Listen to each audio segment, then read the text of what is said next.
I vaguely remember this guy's face. I think he's probably wrong. The wrong thing.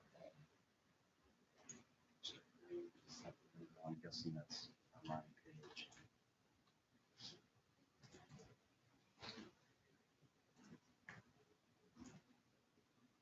Okay, they're not starting their audio. We're moving on. Okay. We're back on the record in the matter of the people of the state of Michigan versus Jamal Hamade, file number 20-02002SM. Council appearances. Thank you, Your Honor. Aaron Hosfield on behalf of the people. Senator D'Angelo, and stand by counsel for Mr. Hamade, who's present and standing in the courtroom. Jamal Hamade, Your Honor. Thank you. Mr. Hamade is has elected to proceed in pro per. We're going to prepare to call the jury back in. I just wanted to make sure we didn't have any preliminary matters before we do that. The only thing that I think has at least come up and warrants a court's ruling, Your Honor, is whether should a witness choose to testify without a mask, that will be allowed by Your Honor. That will be allowed. Yeah, I actually probably would prefer it just so that we can hear. We've been struggling to hear people, so that's fine. Understood. Thank you, Your Honor. No Nothing problem. further. Any objections for that, sir? No, Your Honor. Okay, thank you. Give me just a moment. I gotta make sure I have the right instructions in here. Okay.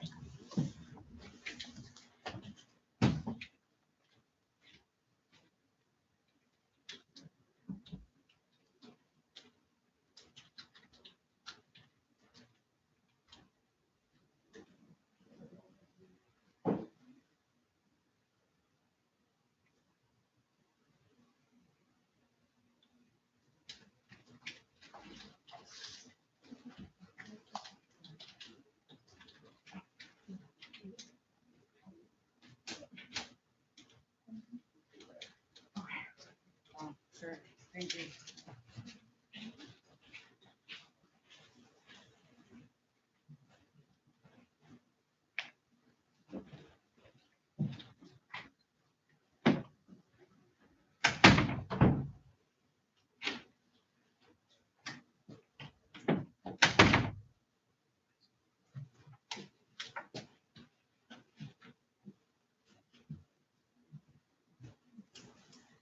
Okay, you can be seated. Thank you. And I want to thank you all for coming back from lunch promptly.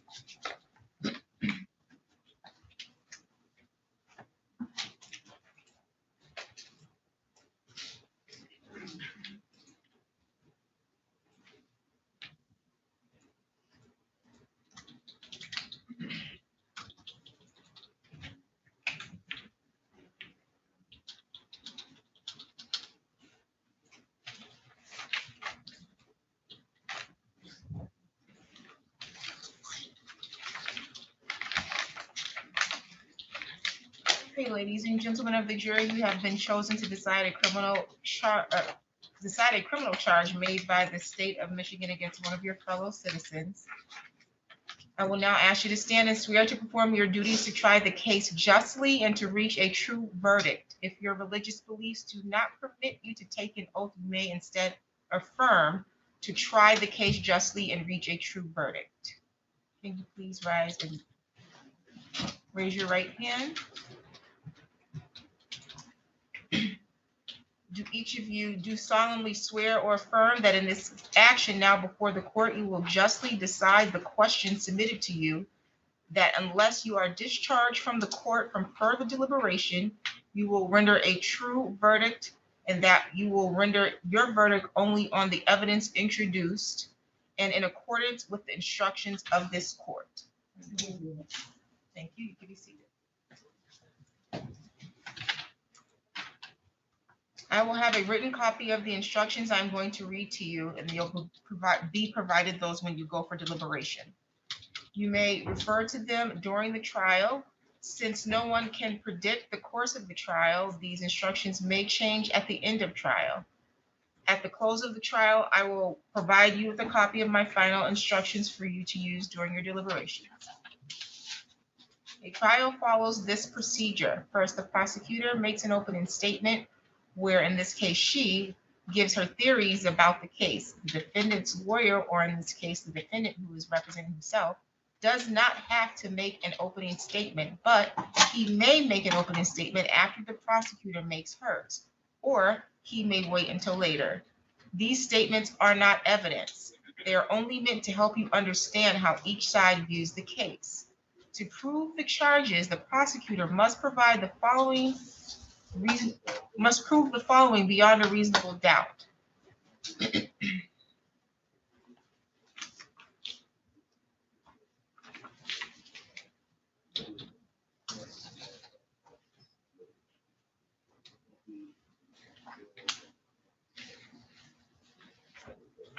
Let me just do it because I don't see where that's in here. Okay, so first, that the defendant did maliciously use a telecommunications service or device provided by a telecommunications service provider to communicate with Adam DeLay. Second, that when communicating with Adam DeLay, the defendant A, threatened physical harm or damage to any person or property in the course of a conversation or message through the use of telecommunications service or device, or B, used vulgar, indecent, obscene, or offensive language, or suggested any lewd or lascivious act in the course of a conversation or message through the use of a telecommunications service or device.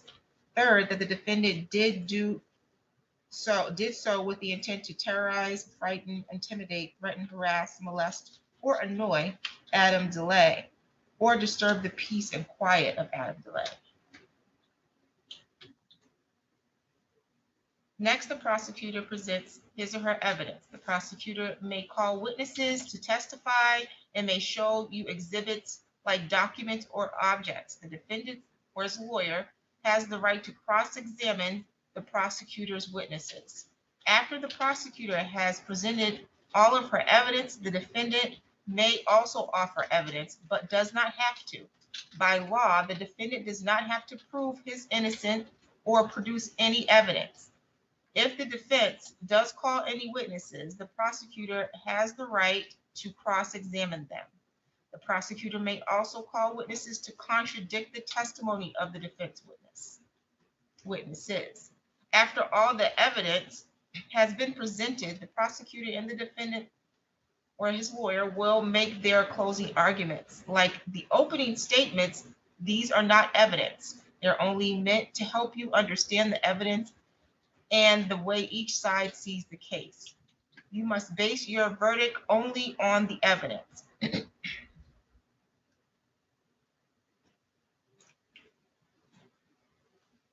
You will be given a copy of the instructions I have just read to you. You may refer to them when you're in deliberations because you won't get them until then. Since no one can predict the course of this trial, again, these instructions may change at the end of the trial. And at the close of the trial, you will be provided with a copy of my final instructions for your use during deliberations.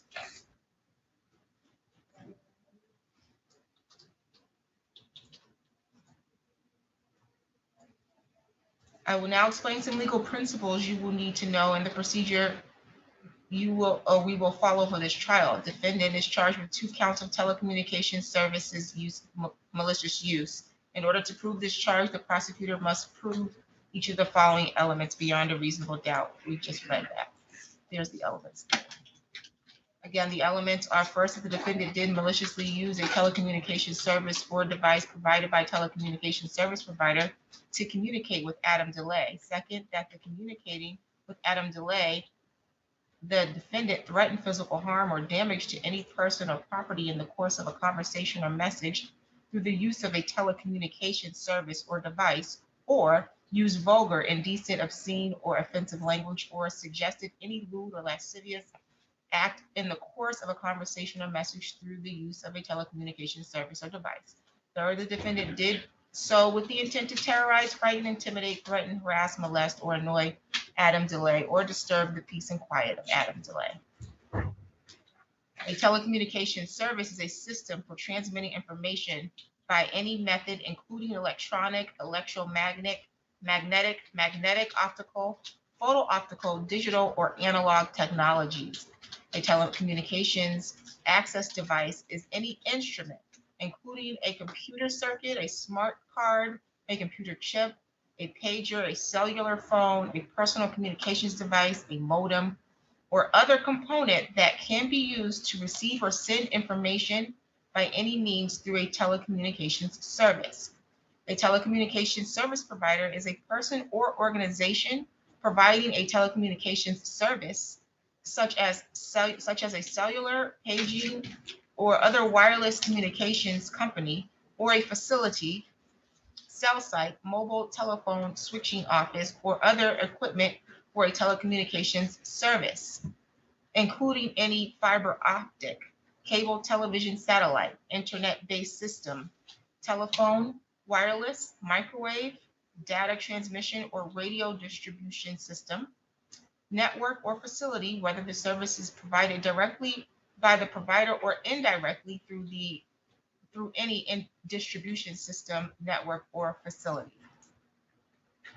My responsibilities as the judge in this trial are to make sure that the trial is run fairly and efficiently, to make decisions about the evidence, and to instruct you about the law that applies to this case. You must take the law as I give it to you. Nothing I say is meant to reflect my own opinions about the case or the facts of this case. As jurors, you are the ones who will decide this case. Your responsibility as jurors is to decide what the facts of the case are. This is your job and no one else's. You must think about all the evidence and all the testimony and then decide what each piece of evidence means and how important you think it is. This includes how much you believe what each of the witnesses said.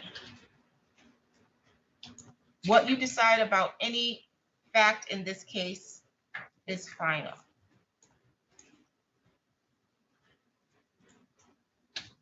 When it is time for you to decide the case, you're only allowed to consider the evidence that was admitted in the case. Evidence includes only the sworn testimony of witnesses, the exhibits admitted into evidence, and anything else I tell you to consider as evidence. It is your job to decide what the facts of this case are. You must decide which witnesses you believe and how important you think their testimony is. You do not have to accept or reject everything a witness says. You are free to believe all, none, or part of any person's testimony. In deciding which testimony you believe, you should rely on your own common sense and everyday experience. However, in deciding whether you believe a witness's testimony, you must set aside any bias or prejudice you have based on race, gender, or national origin of the witness.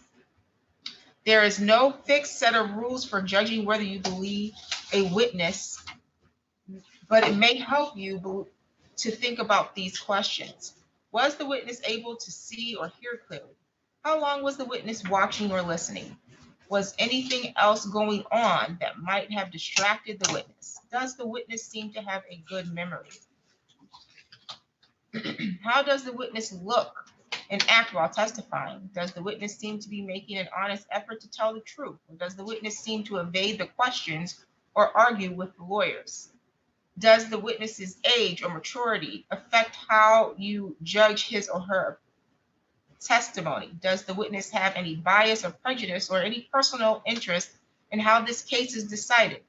Have there been any promises, threats, suggestions, or other influences that affect how the witness testifies? In general, does the witness have any special reason to tell the truth or any special reason to lie? All in all, how reasonable does the witness's testimony seem when you think about all the other evidence in the case? The questions the lawyers ask or the questions that the defendant will ask the witnesses are not evidence. Only the answers are evidence. You should not think that something is true just because one of the lawyers or the defendant in this case asks the question that assumes or suggests that it is. I may ask some of the witness questions myself. These questions are not meant to reflect my opinion about the case. If I ask questions, my only reason would be to ask about things that may not have been fully explored. During the trial, you may think of an important question that would help you understand these facts in the case. You are allowed to ask such questions. You should wait to ask questions until after a witness has finished testifying and both sides have finished their questioning. If you still have an important question after this, do not ask it yourself. Raise your hand, write the question down. You've been provided notepads. You can write the question down and you'll pass it to my court officer and he will give it to me. Do not show your question to the other jurors. If your question is not asked, it is because I determined under the law that the question should not be asked. Do not speculate about why the question was not asked. In other words, you should draw no conclusions or inferences about the facts of the case, nor should you speculate about what the answer might have been. Also, in considering the evidence, you should not give greater weight to testimony merely because it was given in answers to questions submitted by members of the jury. On the other hand, if you cannot hear what a witness or lawyer says, please raise your hand immediately and ask to have the question or answer repeated. During the trial, the lawyers may or the defendant may object to certain questions or statements made by the other lawyers or witnesses. I will rule on these objections according to the law. My ruling for or against one side or the other are not meant to reflect my opinions about the case. Sometimes the lawyers and I have discussions out of your hearing. Also, while you are in the jury room, I may have to take care of some matters that have nothing to do with this case. Pay no attention to these interruptions. You must not discuss the case with anyone, including your family or friends. You must not even discuss it with other jurors until the time comes for you to decide the case. When it is time for you to decide the case, I will send you to the jury room for that purpose. Then you should discuss the case among yourselves, but only in the jury room and only when all the jurors are there. When the trial is over, you may, if you wish, discuss the case with anyone. If I call for a recess during the trial, I will either send you back to the jury room or allow you to leave the courtroom on your own and go about your business. But you must not discuss the case with anyone or let anyone discuss it with you or in your presence. If someone tries to do that, tell him or her to stop and explain that as a juror, you're not allowed to discuss the case. If he or she continues, leave and report the incident to me as soon as you return to court. You must not talk to the defendant, the lawyers, or the witnesses about anything at all, even if it has nothing to do with this case. It is very important that you only get information about this case in court when you are acting as the juror and when the defendant, lawyers, and I are all here.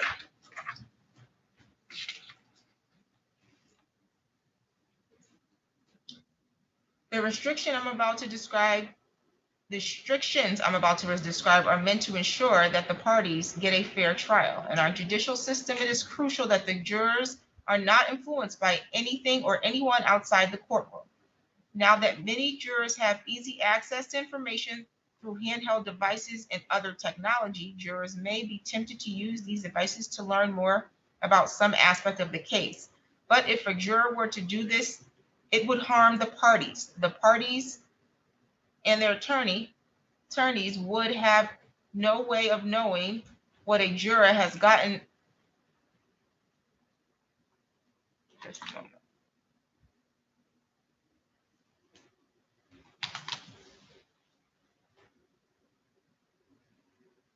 The party's attorney would have no way of knowing that a juror has gotten outside information and would have no chance to object if the information was false, untrustworthy, or irrelevant.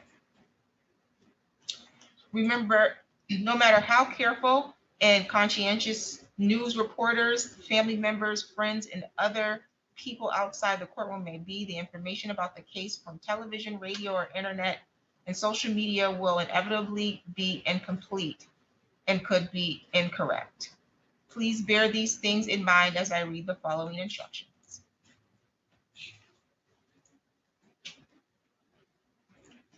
These restrictions apply from this moment until I discharge you from your jury service. You must decide this case based solely on the evidence you see and hear in this courtroom. You must not consider information that comes from anywhere else.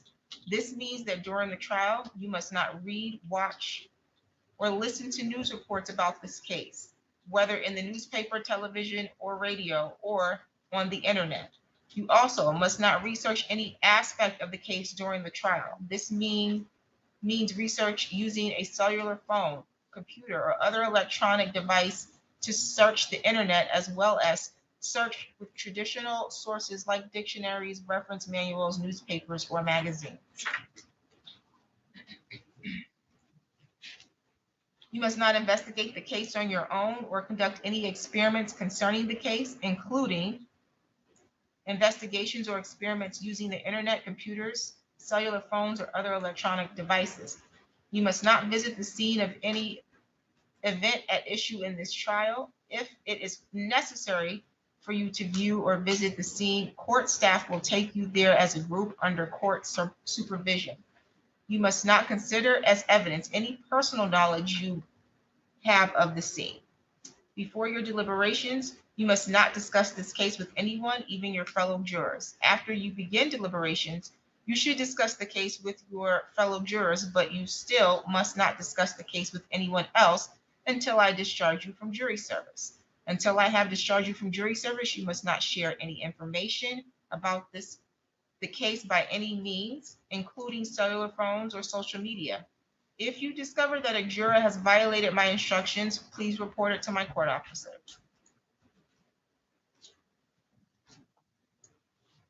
You may take notes during the trial if you wish, but of course you don't have to. If you do take notes, you should be careful that it does not distract you from paying attention to all the evidence.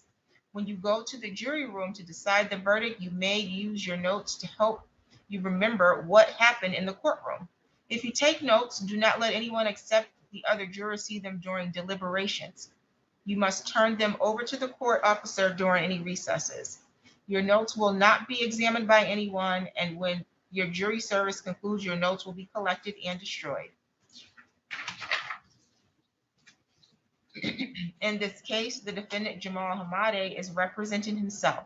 This fact should not affect your decision in any way. The defendant has the right to represent himself, and he has chosen to exercise that right. A lawyer, Dan Doyle, is present if the defendant wishes to consult him. You can see that we have chosen a jury of 7. After you have heard all the evidence and my instructions, we will draw lots or names to decide which one of you will be dismissed in order to form a jury of 6. Possible penalty should not influence your decision. It is the duty of the judge to fix the penalty within the limits provided by law. I may give you more instructions during the trial, and at the end of trial, I will give you detailed instructions about the law in this case. You should consider all of my instructions as a connected series. Taking all together, they are the law you must follow.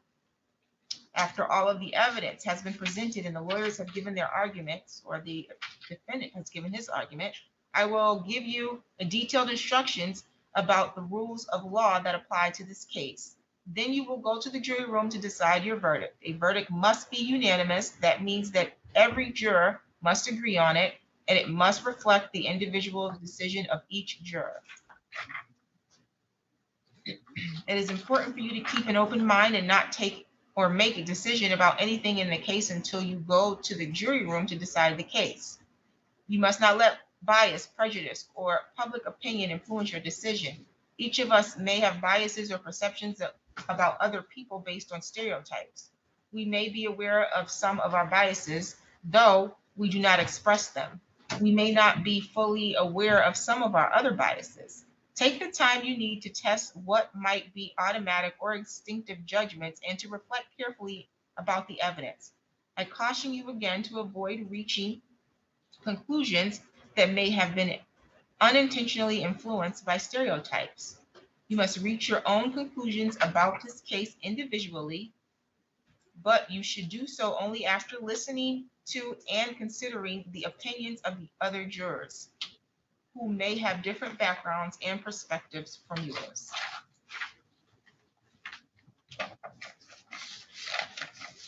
Okay, prosecution, you can call your first witness.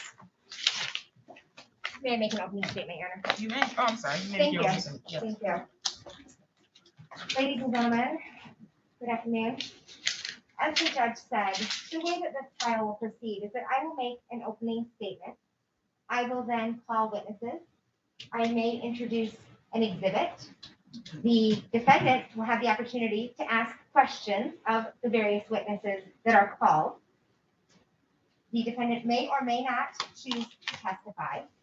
At the conclusion of the trial, I will be standing before you again to essentially walk through what I believe that the evidence showed and how I think those are important elements of this case.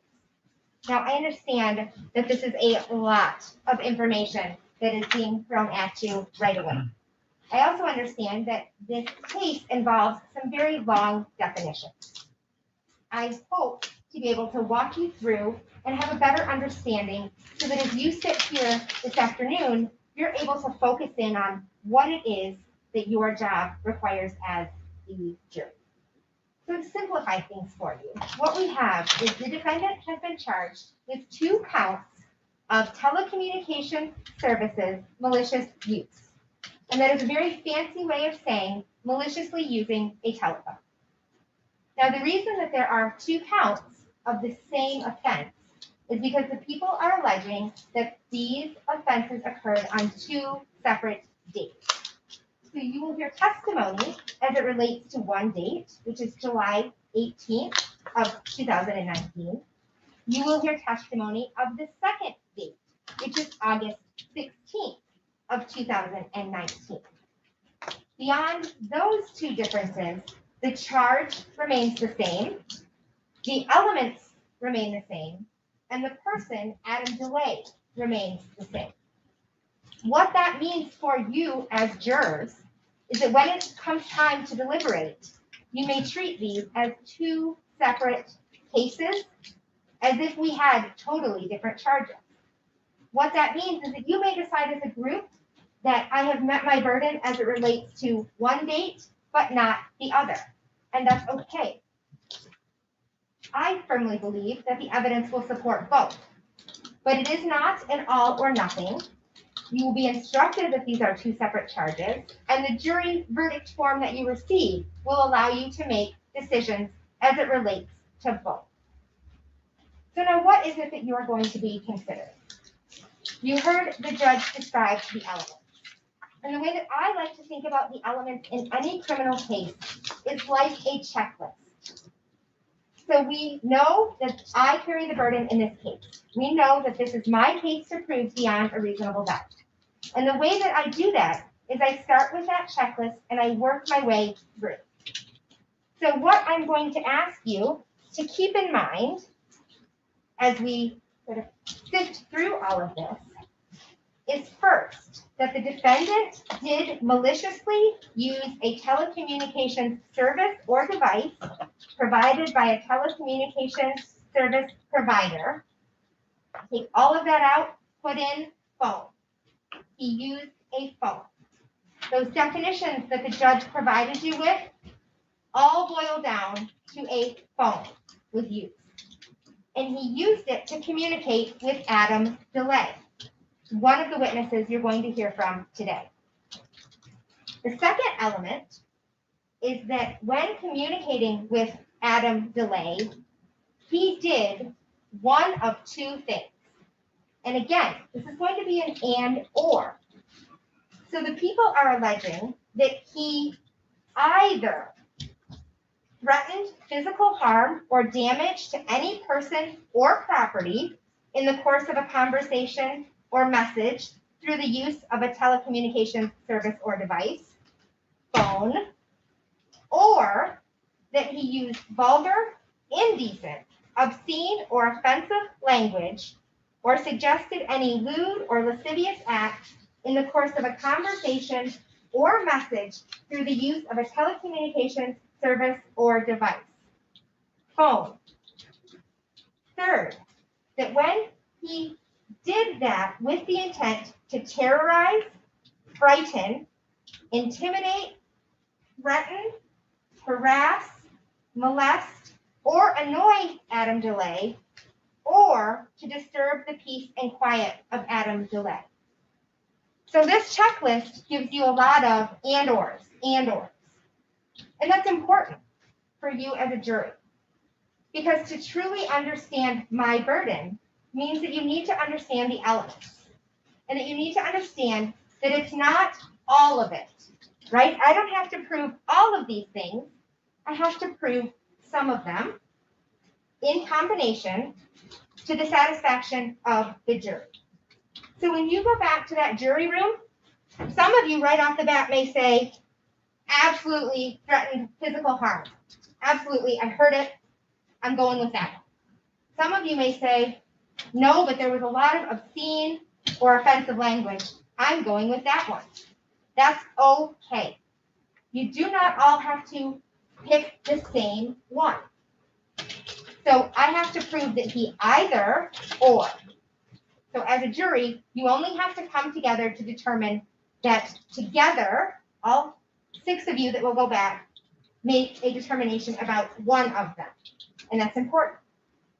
The other important part is that this conversation can occur either through a conversation or a message, meaning he does not have to contact and speak with Adam DeLay directly. Messages to Adam DeLay are sufficient under this charge. Another area where we have a lot of commas and ors is as we look at his intent. And you all remember just a brief hour ago, we sat here and said, let's talk about intent. We can talk about intent through actions, words, body language. Okay? So we have to establish the prosecution that he intended to terrorize, frighten, intimidate, threaten, harass, molest, or annoy. And you'll see those are all very different things. Or we can show that he disturbed the peace and quiet of Adam DeLay. There's a lot of information. You're going to get all of this in writing, which will help you as you sit down in the jury room to go through these cases. What I'm going to ask you to do as you sit here is to pay attention and don't get so caught up in these words. I'm going to get to go over them with you again, and you're going to have them in writing. I think it's more important that you stop and listen. You're going to hear from 2 witnesses today. One is Mr. Adam DeLay. He is a former employee of the governor's office of the Constituent Services. He's going to explain to you what that means, what that role is.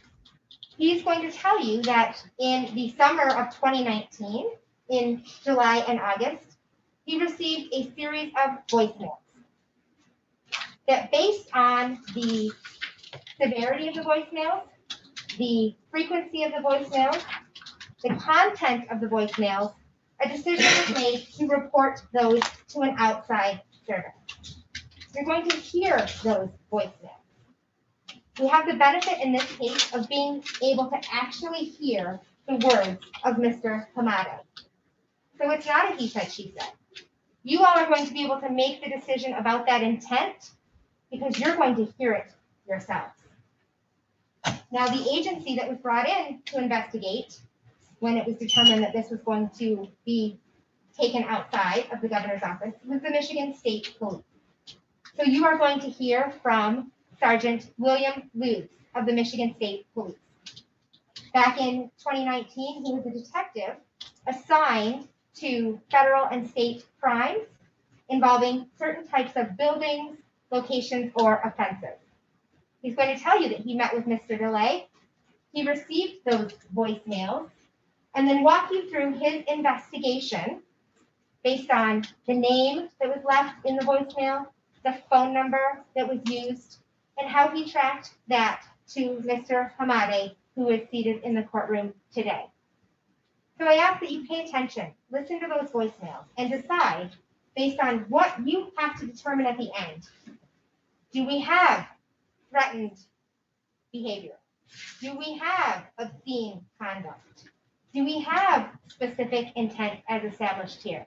And I think very strongly that at the end of the day, after listening to the evidence provided to you in this trial, that you will find that the just verdict in this case is going to be guilty on each count. Thank you. Mr. Hamade, did you want to make an opening statement? Yes. Good evening, jury. I want to for the record, formally state, I, the defendant, Jamal Hamade, did not have malicious intent to terrorize, frighten, intimidate, threaten, harass, molest, annoy, or disturb the peace and quiet of Adam DeLay. I may use vulgar language, but that was not my intentions. Not my intentions. No malicious intent to disturb his peace and quiet or to terrorize him or frighten him. I had a purpose to call, and I was turned down. It was just that I called him. Mr. Hamade, I'm going to redirect you. This is not your time to give testimony. This is your time to make an open statement about any information or any evidence that you intend to present. I see you speaking to someone back there. That is not your attorney, sir. I speak to nobody. I saw the communication myself, so you need to be careful that you're not communicating during the court proceeding, okay? Not me. Okay, so I need you to only give your opening statement about the evidence you intend to present, okay? And the outcome that you are hoping to come out of it. But this is not time for testimony. If you would like, you'll get an opportunity later to take the stand for that. It's just there was no malicious intent. It was purpose driven. That's all. Thank you. You can call your first witness. Thank you, Your Honor. So people would call to the stand Adam DeLay.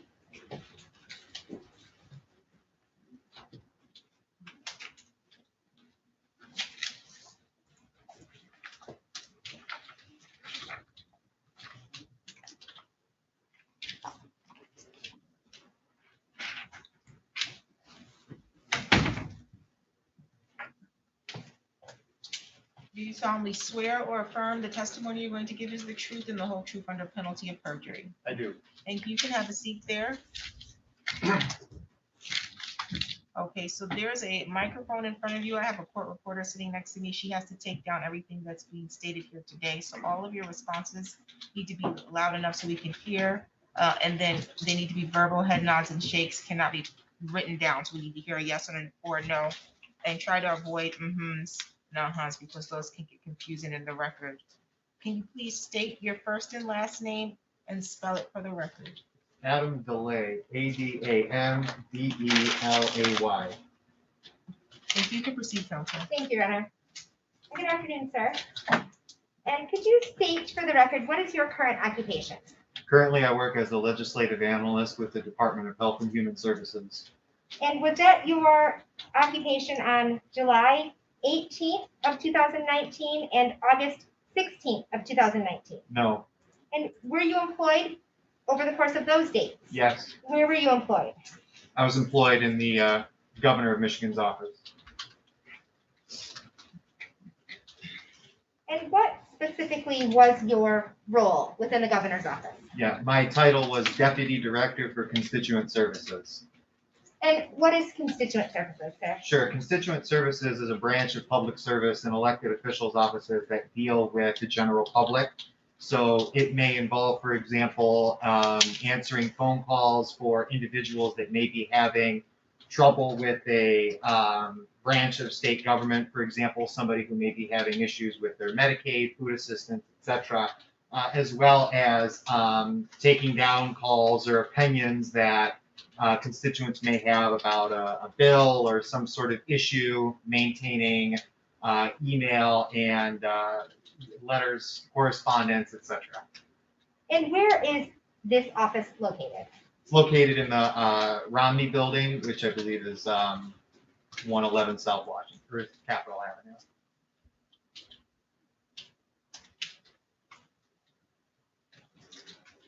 Is there a voicemail? I'm sorry, I'll ask, so as it relates to 2019, when you were employed there, I don't know if you would know now. Back in 2019, when you were employed in that capacity, was there a voicemail system? Yes. And during the summer of 2019, those dates, July 18th of 2019 and August 16th of 2019, did you receive a series of voicemails that were eventually reported to someone else? I don't know the exact date specifically, however, that did occur within roughly that time frame. Yes. And who were those voicemails reported to? They were reported to my immediate supervisor, which was Scotty Barton, Director of Constituent Services in the Governor's Office. And I imagine that you receive a lot of phone calls, voicemails, just based on your job description as you provided it today. Is that correct? That's correct. And why is it that a decision was made in this case to refer these voicemails on? Sure. So we had individuals who had, so I should say, I receive voicemails myself, and then we have a general voicemail system that at the time was checked by staff in our office on a rotating basis. So staffer A may check it one day, staffer B. So due to the volume of voicemails we received in this case, or the number of calls that we were getting in succession, as well as the content of it, which tended to be loud, abrasive language. Because of that, it was determined by some of the staff in the office to alert the director of the department or the division that we were receiving these contacts. Now, to be clear, this conversation or this incident, as you're describing it, they were all voicemail-based conversations. Is that correct? I do believe that there were instances where, As it relates to you? as it relates to me, yeah, I believe the only thing I ever received was a voicemail. That's correct. Very good, thank you. And it wasn't just one, there was a series of voicemails, is that correct? I received one on my individual voicemail. The others were received in the general mailbox that we have for the governor's office. As it relates to both the July date and the August date? I honestly don't recall. I know for sure I received one of them. My understanding is the others were received in the general mailbox. I could be incorrect. And what did you do with the voicemails? I preserved them. I recorded one on my cell phone, and also the state police came and recorded them as well. And when you say you preserved them, did you do anything to alter the voicemails? No. Did you do anything to change the voicemails? No.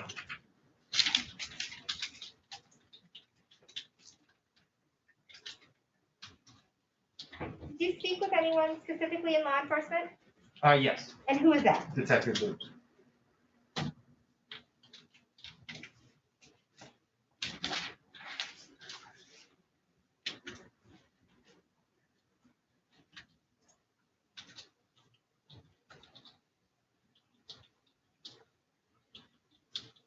Did you provide the voicemails to Detective Loops? Yes, he recorded them.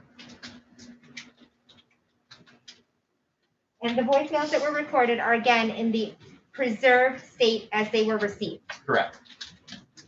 And at this time, I would move for admission of People's Proposed Exhibit Number 1. It is a flash drive containing a series of voicemails. They will be designated as People's Exhibit 1A, 1B, and 1C. Any objection? Only if the audio recording is in full. I'm sorry, can you speak up for me? Only if she played the audio recording in entirety. Okay. Is there an objection to her playing? We've discussed this prior to going on the record, so my ruling on that has already been given. So is there objection at this time? It'll still be my objection. Okay, so the objection is overruled. People's Exhibits 1A, you said 1B and 1C? That is correct, Your Honor. It's simply one flash drive that Okay. is labeled 1, and within it, there will be a variety of messages. Okay, People's Exhibit 1 will be admitted. Thank you, Your Honor. I do object for authentication too.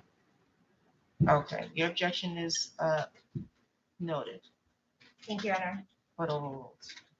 Your Honor, at this time, I will be playing the voicemails.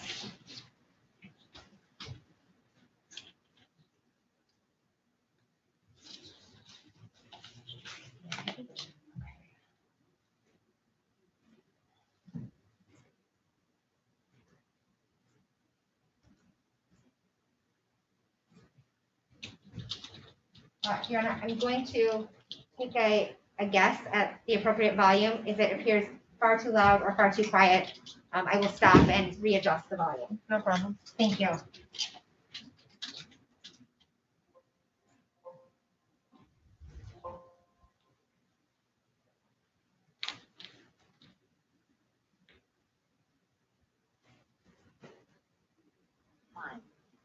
I pray to God to kill government wisdom. And that stupid ass vice president and his stupid ass white bitch. I pray to God kill y'all motherfuckers. Y'all gonna kill my uncle in prison. Just wanna uphold a stupid ass bitch man white boy law.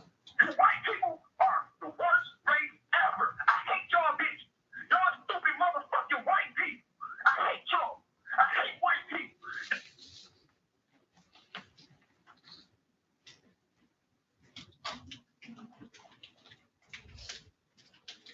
I hate y'all motherfuckers. I hate you. You stupid white bitch.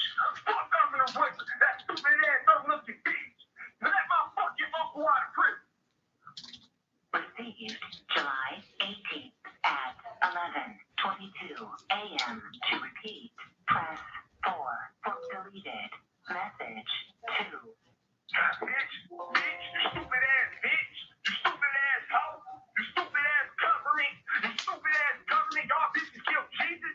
I hate y'all bitches. Y'all locked my uncle up over a whole ass gun after the Constitution said we can have guns. You stupid ass white people. I hate y'all bitches. I hate y'all. I pray to God to do it fucking. I hate y'all motherfuckers so fucking bad. Fuck you, you stupid white shit. You shitty ass white motherfucker. You dumb ass racist people. You fucking cover of all third shit, nigga. You fucking third block looking motherfucker. Yo dumb ass race. You dumb ass white people. You dumb ass shitty ass white people. I hate y'all bitch. Let my fucking uncle out of prison, bitch. Received July 18th at 11:24 a.m. To repeat, press 4 for message properties, 5 to forward it, 6 to delete it, 7 to reply, 8 to save it, 9 saved, message 3.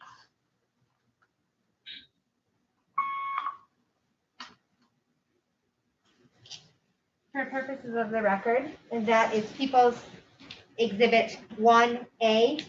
I played from the beginning of the message until 24 seconds by the timer. I then played from 32 seconds to the end of the message. Thank you.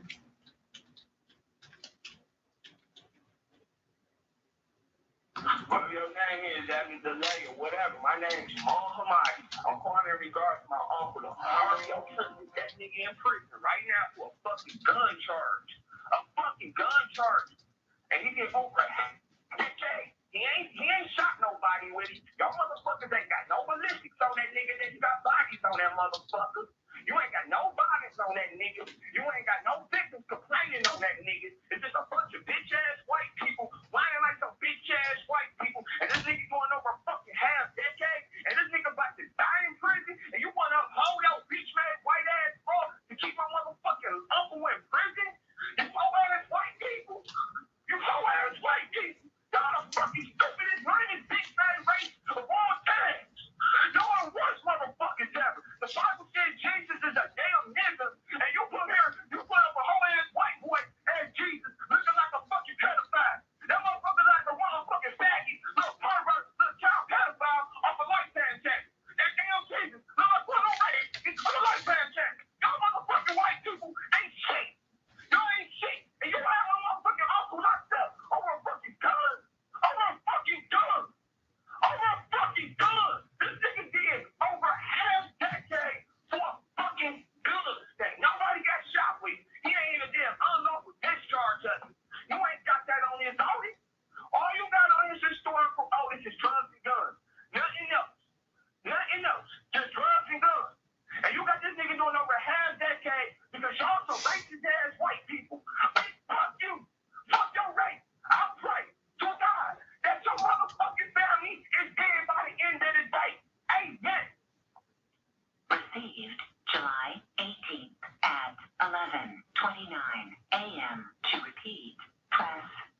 message properties, 5 saved.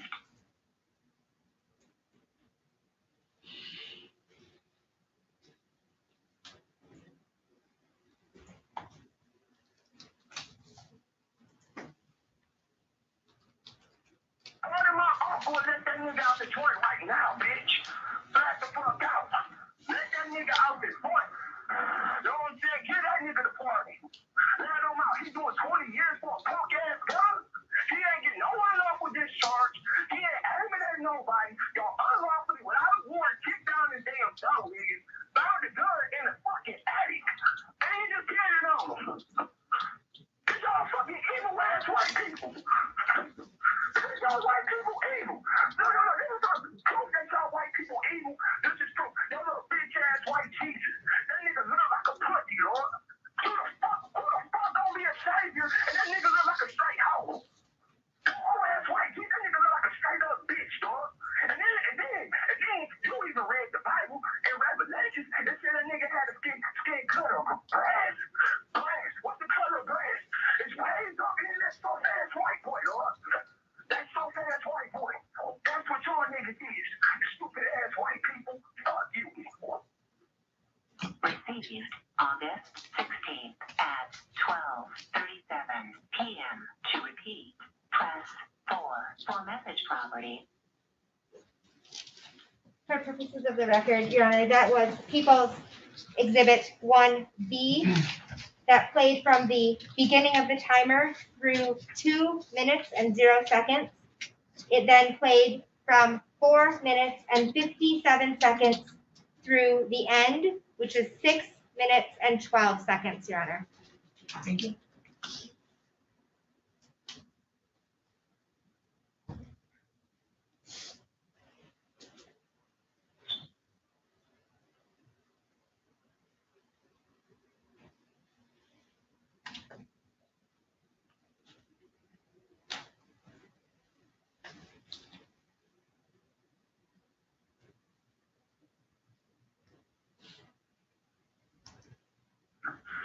And y'all motherfuckers just treat niggas like shit, cause y'all some racist, evil ass white people with your faggot ass Jesus.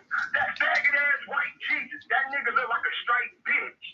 How the fuck that nigga destroy evil, and that nigga look like a fucking faggot? That nigga say gonna do a second coming and fuck this evil what? How the fuck you gonna fuck up evil? That nigga look like a faggot, dog. You look like your bitch ass. Fuck you, man, nigga. Fuck your polite talk, nigga. Fuck you. Y'all fuck my life up, Michigan. And I'ma cut it to y'all motherfuckers every chance I feel like it, nigga. Fuck you. Received August 16th at 12:42 p.m. A message from 313338716.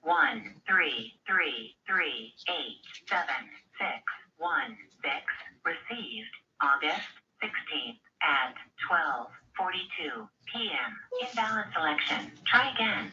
A message from 313338716.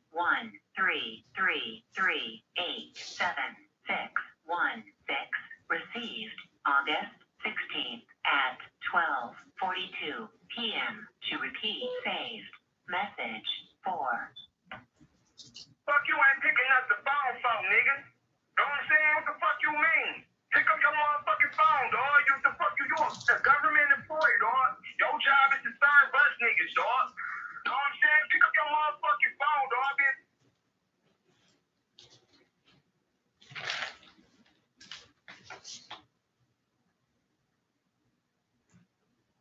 Ass white ass Jesus, nigga. Y'all lied to us, nigga. Talking about that's Jesus, nigga. And the Bible say that nigga cut her a branch, nigga. And you gonna show us a soft ass white boy Jesus, nigga, like a straight up pedophile, nigga. Nigga look like a straight up faggot, nigga. Just like your motherfucking governor, nigga. That stupid ass bitch treat niggas like shit. Rick Snyder treat niggas like shit. Motherfucking Granholm treat niggas like shit. Motherfucking Ingrid treat niggas like shit. Ever since niggas met y'all soft ass white folks, y'all treated us like shit, bitch. That's why it's in the Bible we gon' fuck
August 16th, a message from 31333387616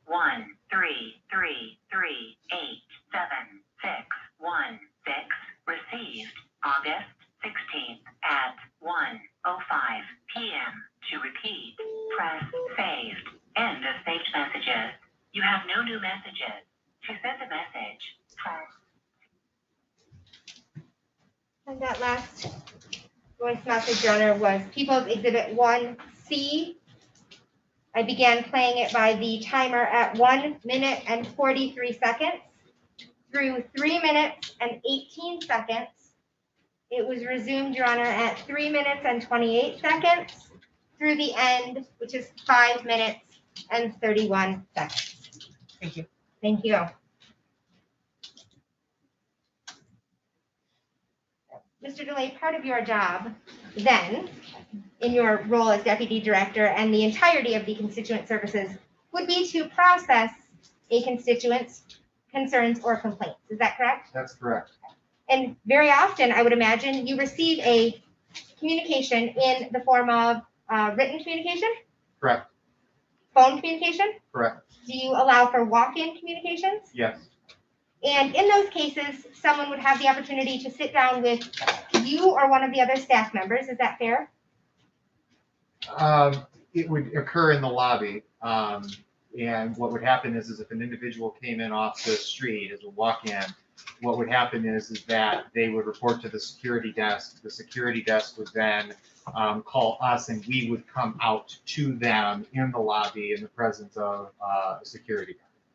Or if the communication came in the form of a phone call, a staffer might return a phone call. Is that fair? Correct. Or if it came in the form of a written communication, would either email, if it was an email, or might, would you provide a written communication back if it was a letter, or would that be a telephone call?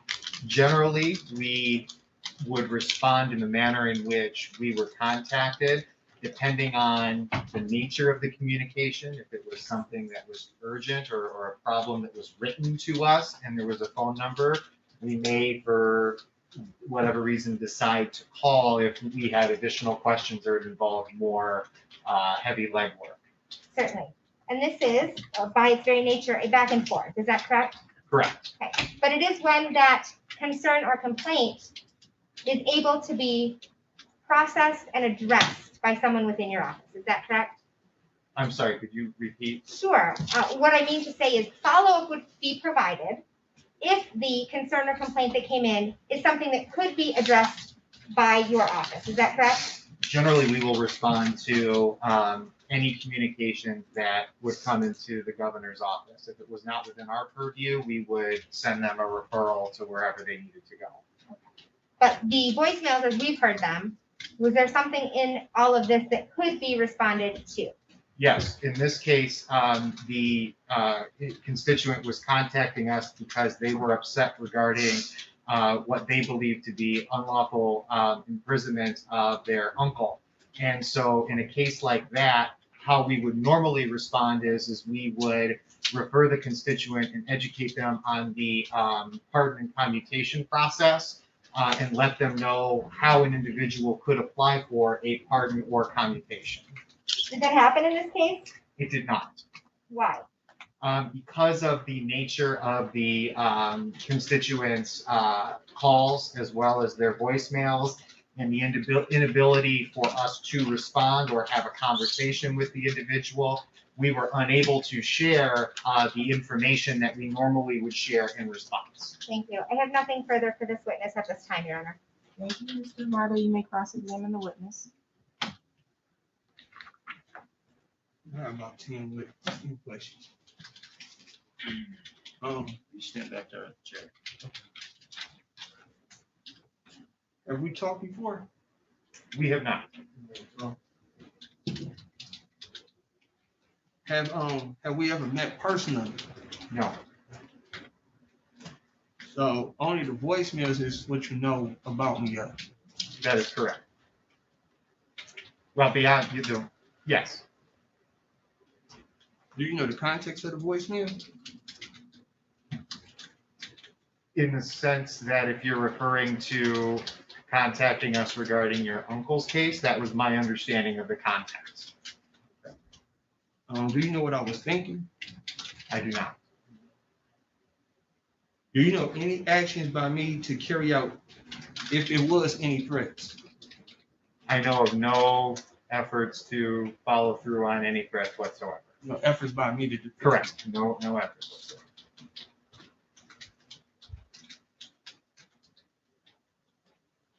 That'd be all. Thank you. Thank you. Redirect, please, on that. Just very briefly, based on that last sentence, I'd like to clarify the question. You answered that you don't know of any. I want to be clear, any threats. I want to be clear that you're answering about whether he has the ability to carry out, as opposed to you have knowledge that he did not. Is that fair? What I mean to say is to my knowledge, there was no action taken by this individual to follow through on any threats that were made to me or anyone in our office. Thank you. I have nothing further for this witness. I would ask, Your Honor, that he remain in case I need him for rebuttal purposes. Thank you. Does any of the jurors have any questions? Okay, thank you. So you can be excused to a private room, okay?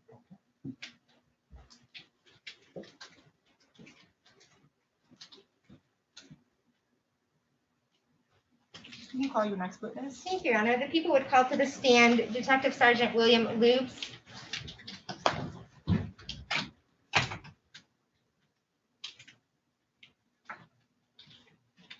You solemnly swear or affirm the testimony you're going to give is the truth and the whole truth under penalty of perjury. I do. Thank you. Please have a seat there, Thank you. sir. And please state and spell your name for the record. Sure. My name is William Lubes.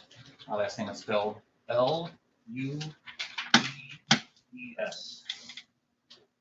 Proceed, counsel. Thank you. Sir, could you please state your occupation? I'm currently a shift supervisor, a sergeant, in Michigan State Police at the Lansing Post. And is that role, as you've just described it, the duty that you held on July 18th, 2019 and August 16th, 2019? It is not. And what role were you on those dates? I was assigned as a detective at the state capitol for the state police on those days. And what were your primary roles as a detective with the state capitol? My primary role is to investigate crimes committed on state properties in the Lansing area, as well as those referred to the state police by state agencies in the Lansing area. And were you asked to investigate a series of voicemail messages that were received by the governor's office, Department of the Constituent Services on July 18th, 2019 and August 16th, 2019? That's correct.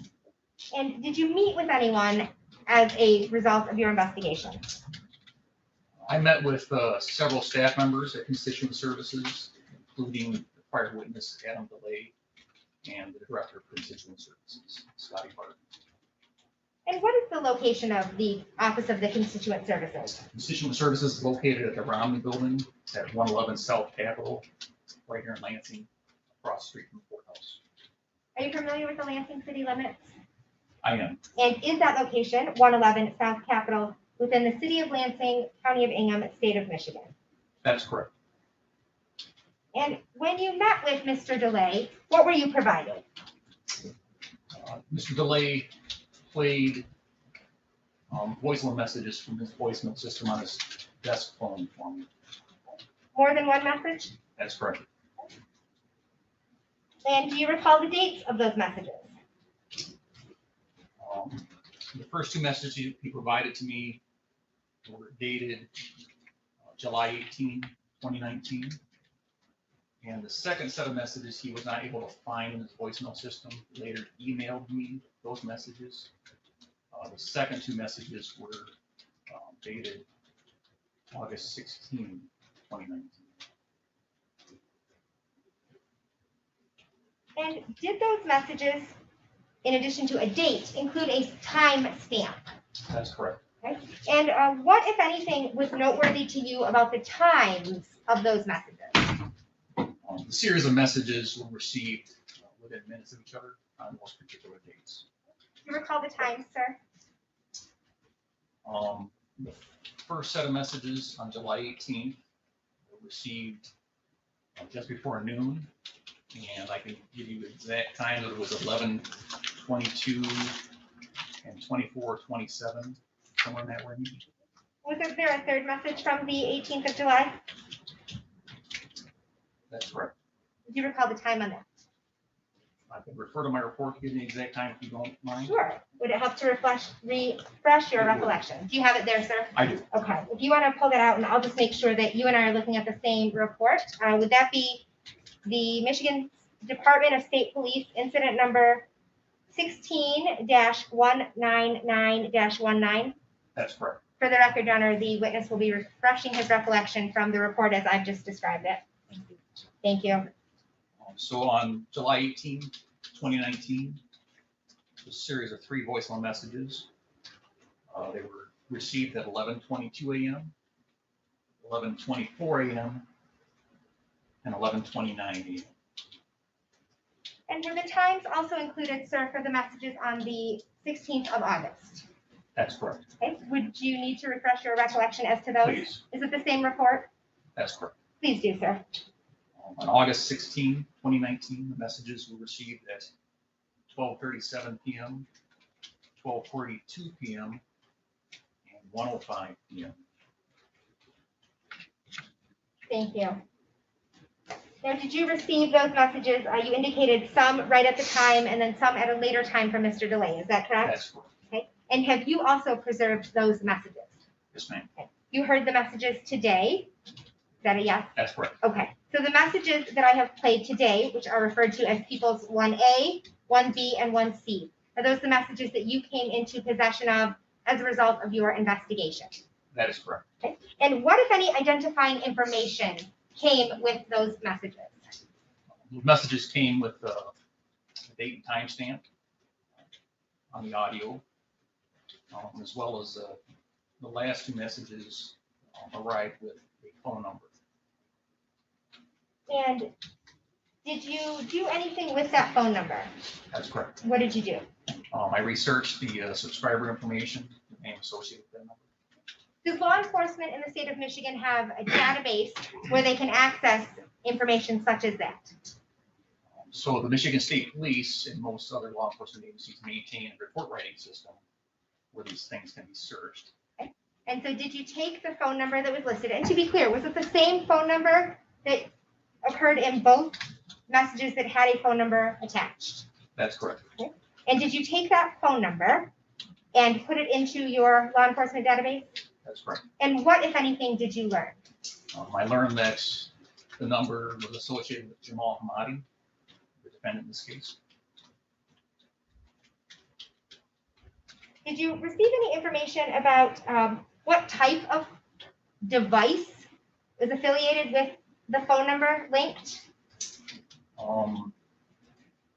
My belief is that it's a cellular phone. That's the last time I queried the number. It showed that T-Mobile was a service provider. Thank you. And so you received the name Jamal Hamade, is that correct? That's correct. And did you receive any other identifying information through the database? I located an address, a name, birth date.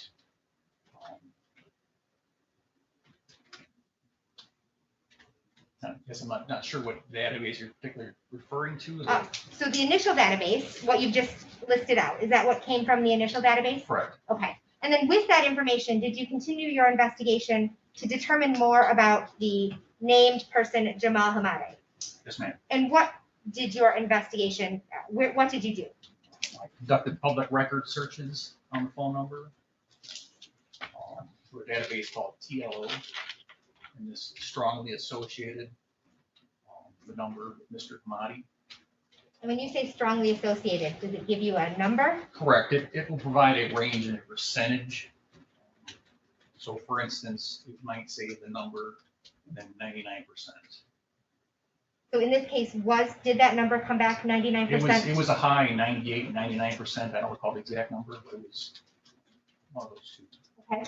And did you, through the course of your investigation, learn of social media accounts affiliated with the name Jamal Hamade? That's correct. Okay. And what specific social media accounts, the platforms, if you recall? Sure, I located social media accounts from Facebook, Twitter, Instagram, TikTok, LinkedIn. And I will ask as a group, and then if we need to break them down, we may. But Sure. were you able to look at those social media platforms because they were public in nature? That's correct.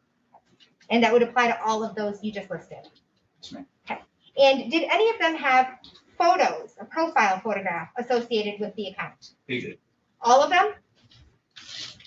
Or any in particular you can recall? Facebook did, Twitter did. I'm unsure on Instagram. TikTok has a likeness in it.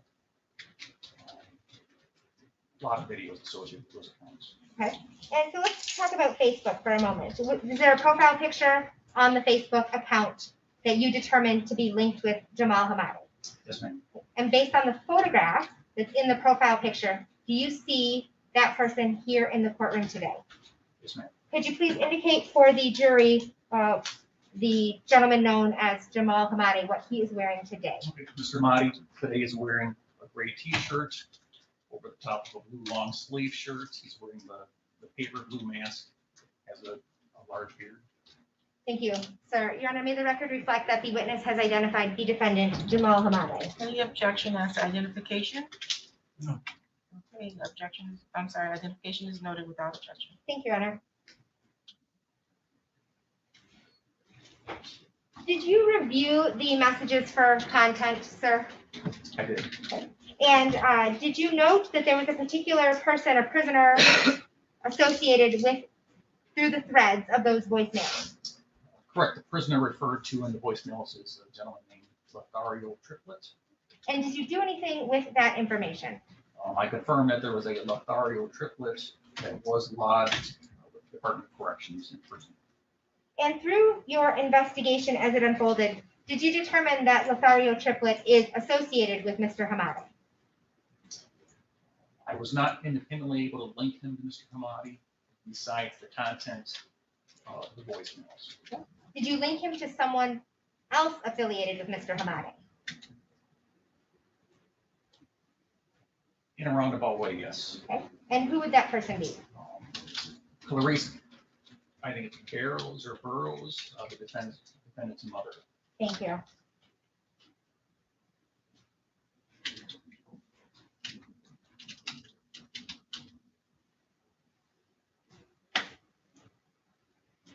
And did you attempt to make contact with Mr. Hamade? I did. And what was your attempted contact? Over the course of about 2 months, I attempted contact at his residence in Southfield approximately 4 or 5 times. Were you ever able to make contact in person with him? I never received an answer at the door when I knocked. And did you ever speak with him over another form of communication? I did. And what was that? I telephoned the number which was used to make the voicemail messages to constituent services. Okay. And did someone answer? That is correct. And did that person identify him or herself, or did you inquire who it was? I asked if it was Jamal Hamade. He advised he was Jamal Hamade when I asked on the phone. And did you speak with him about why you were calling? I did. And what did you tell him? I advised that I was investigating threatening phone calls received by the Michigan Governor's Office and asked you to speak with me about that. And what did he say? He advised that he was pleading the fifth on the phone. He would not speak about it. Thank you.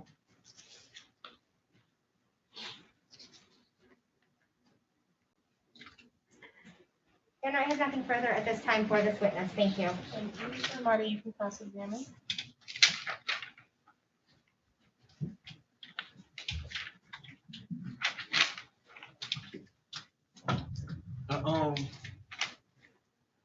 When you was on the phone with me, did the defendant ever threaten you or curse you out? You did curse me out. That's correct. What else did we talk about?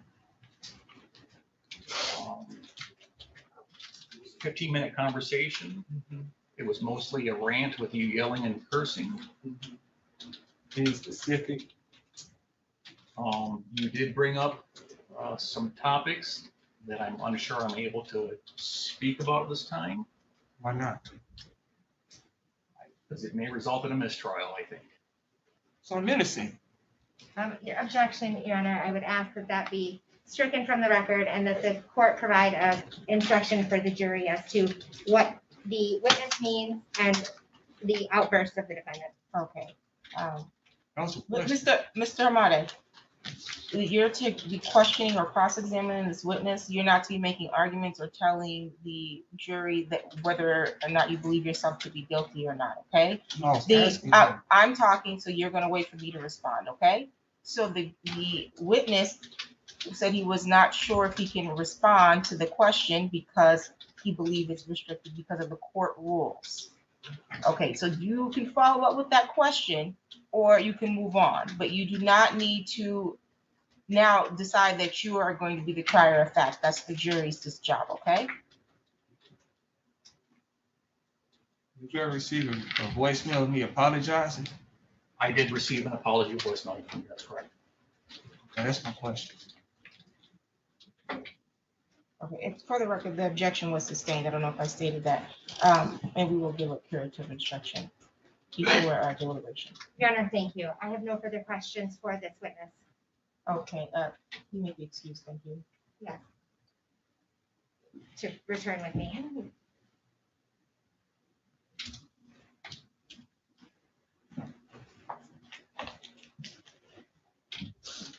You can call your next witness. Thank you, Your Honor. The people have no further witnesses and subject to any rebuttal, testimony would rest. Thank you. In fact, ask the jury, did the jury have any questions for that last witness? Okay, thank you. Mr. Hamade, do you have any witnesses that you would like to call, or would you like to put yourself on the stand? I am going to give you an opportunity to, if you would like, to talk to your standby counsel.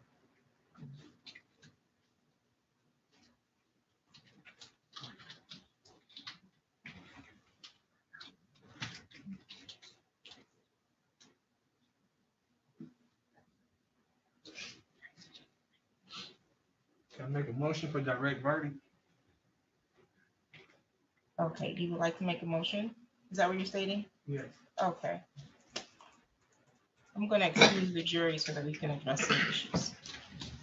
All rise for the jury.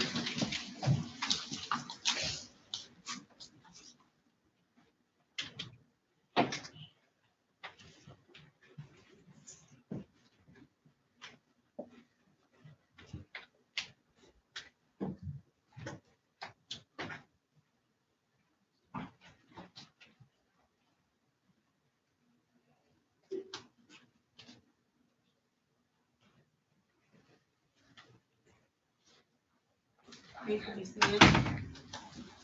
Okay, Mr. Hamade, you want to make a motion for directed verdict?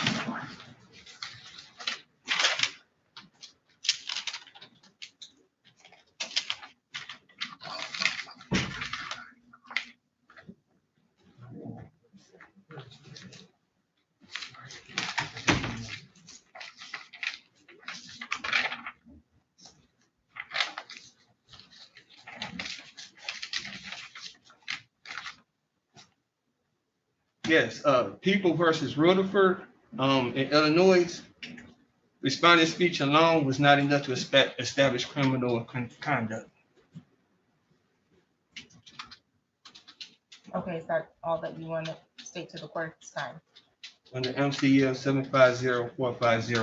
750450E. Any further arguments, sir? The speech alone, because all it was in the testimony was just part of your talk. Okay, I've heard your argument. I'm just asking if you were complete or did you have anything else you want to say? But that was it. Thank you, Madam Prosecutor. Thank you, Your Honor. The question of whether a motion for directed verdict is appropriate is based on the evidence as it stands at the time that that motion is made.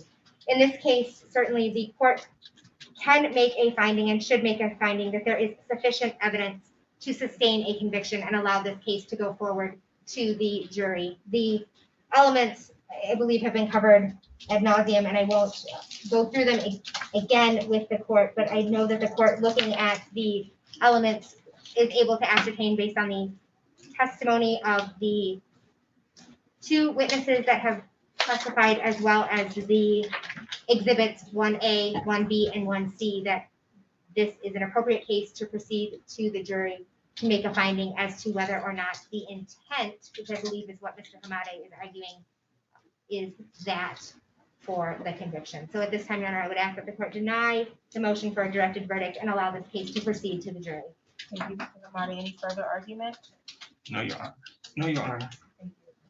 So the court does agree with the prosecution that the evidence as presented at this point is sufficient to continue to a jury. So the motion for directed verdict will be denied for those reasons. Okay, I'm going to take a 10-minute recess, and then you can decide or talk to your standby counsel if you'd like as to whether or not you want to call any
before the jury comes in, can we just determine if Mr. Hamade is going to testify so that I may release delay if he is not?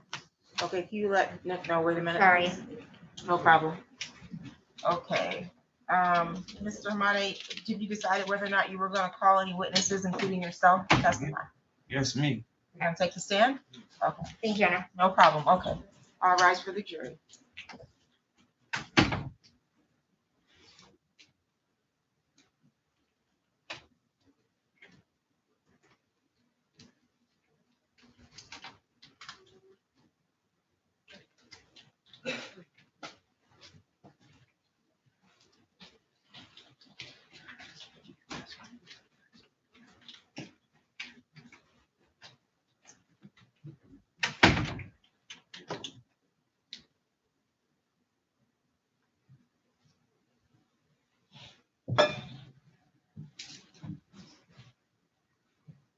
You can be seated. Okay, so, we're allowing the jury back in, the defendant did decide that he wanted to take the stand, so, Mr. Hamade, you can approach the witness stand, please. When you get to the first step, I just need you to raise your right hand, okay, sir? Do you solemnly swear or affirm the testimony you're going to give is the truth and the whole truth under penalty of perjury? In the book of Matthew, chapter 5, verse 33, Yahweh shall who the world enmity called Jesus Christ says, thou shalt not forswear. And go down Or to verse affirm. 37. Verse 37 says, just make your yays be yay and your nay be yay. Anything else is coming to be. Okay, so do you solemnly affirm that you will tell the truth and the whole truth under penalty of I say perjury? my word is, I keep my word. I Okay, tell the that truth. is a yes or no question as to whether or not you affirm. Not affirm. I didn't ask you to take an oath or to swear, I asked you to affirm, which is a yes or a no. That's a sin, I'm not sinning.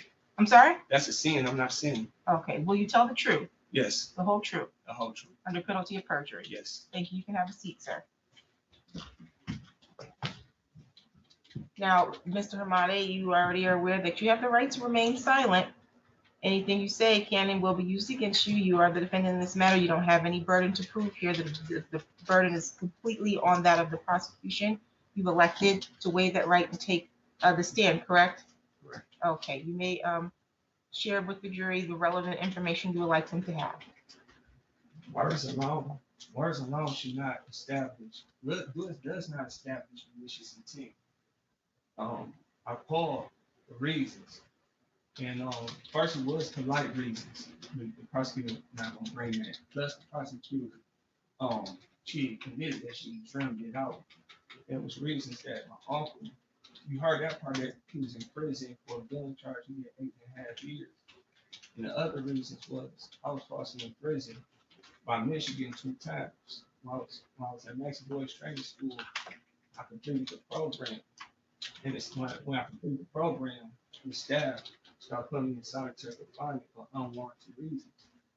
And taking my business from him, I was a minor. And I hit him because he raped me. And he just told it at that point in time, he just told I hit him and that was it, not the rape part. And I went to prison for that.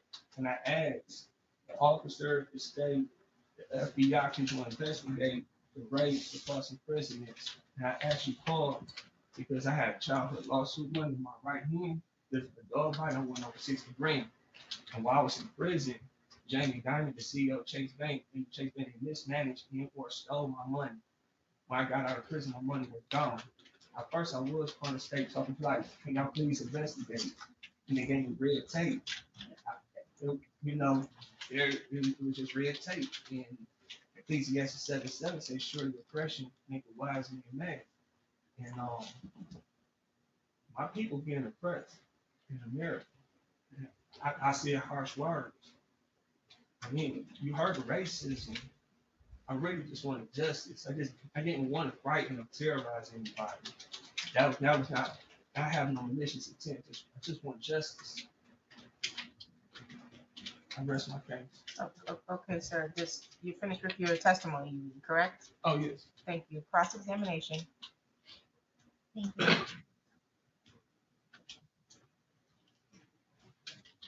The voicemails that are the subject of the court's case today are for two specific dates, July 18th of 2019 and August 16th of 2019. Do you understand that?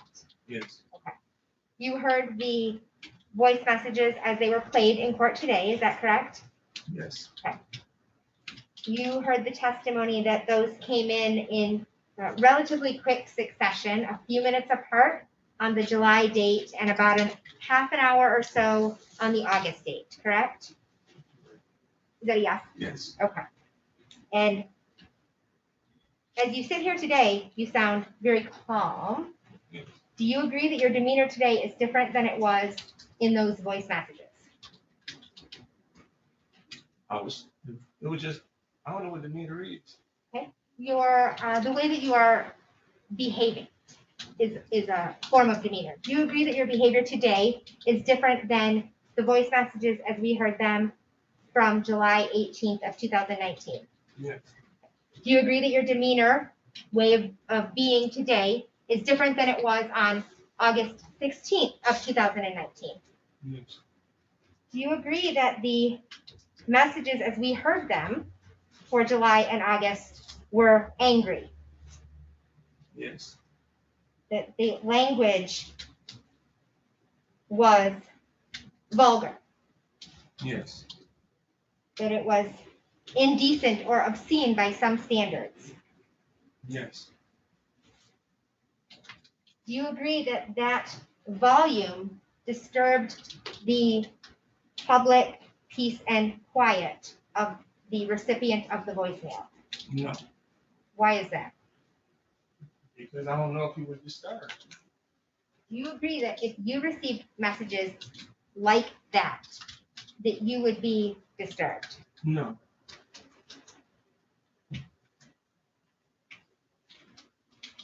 Why is it that you called so many times in a row? Because I really wanted justice. That's all. My people getting shot by your people. Your Sir, Honor, there's I'm going no- to object to I'm that. gonna strike that last statement. You only can respond to the questions, okay, sir? I'm sorry, did he answer yes? Sir, Oh, okay. thank you. Thank you. Now, sir,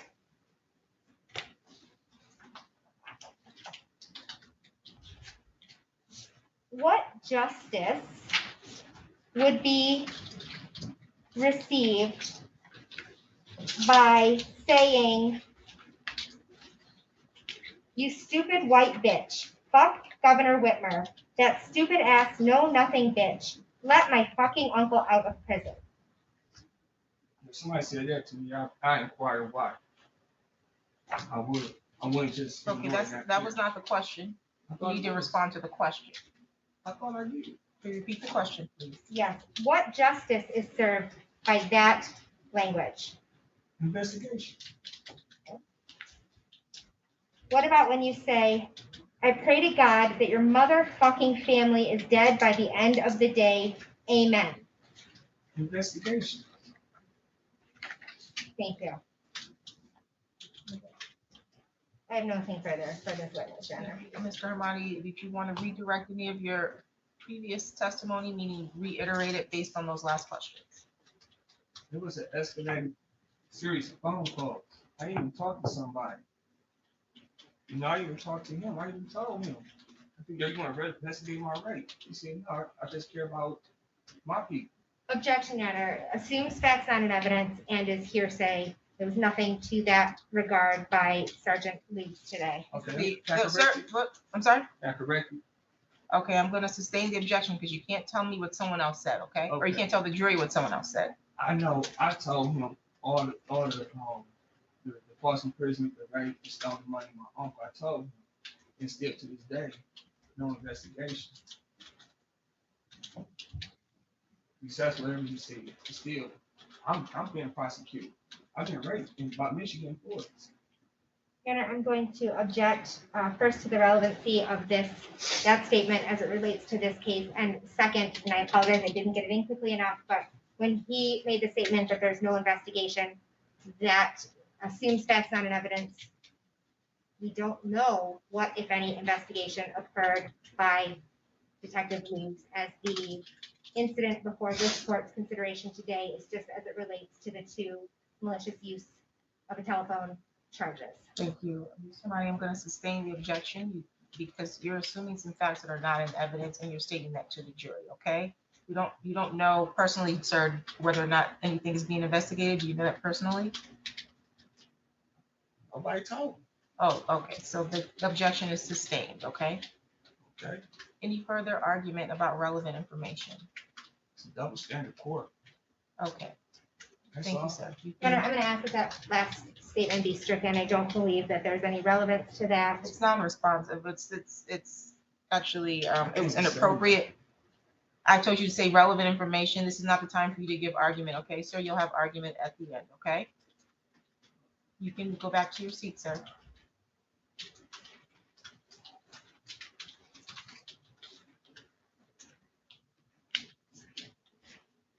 Okay, and Mr. Hamade, are you gonna be calling any other witnesses today? No, Okay, are you planning to present any additional information? no, Okay, so you're resting, is that correct? yes. Okay, thank you. We're gonna take a short recess so that we can do some housekeeping issues before we give you your final instructions. And you can go and be prepared for deliberation. So we're gonna let you go back to the jury room for now, okay?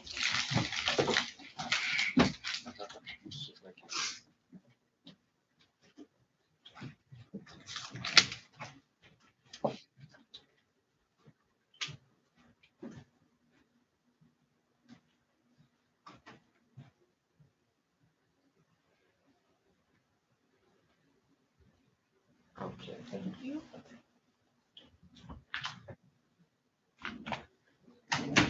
You can be seated, okay, and Ms. Houser, before we get into jury final instructions, did you have any intention to call rebuttal witnesses? No, Your Honor, thank you. I'm Okay. not. Okay, thank you. So I will, did you both get a copy of the proposed verdict form? I saw it this morning, Your Honor. I don't know that it's certainly not in my hands, correct? Okay, can we get a copy of the proposed verdict form from both Mr. Hamade and the prosecution? I am going to go and finish the final instructions.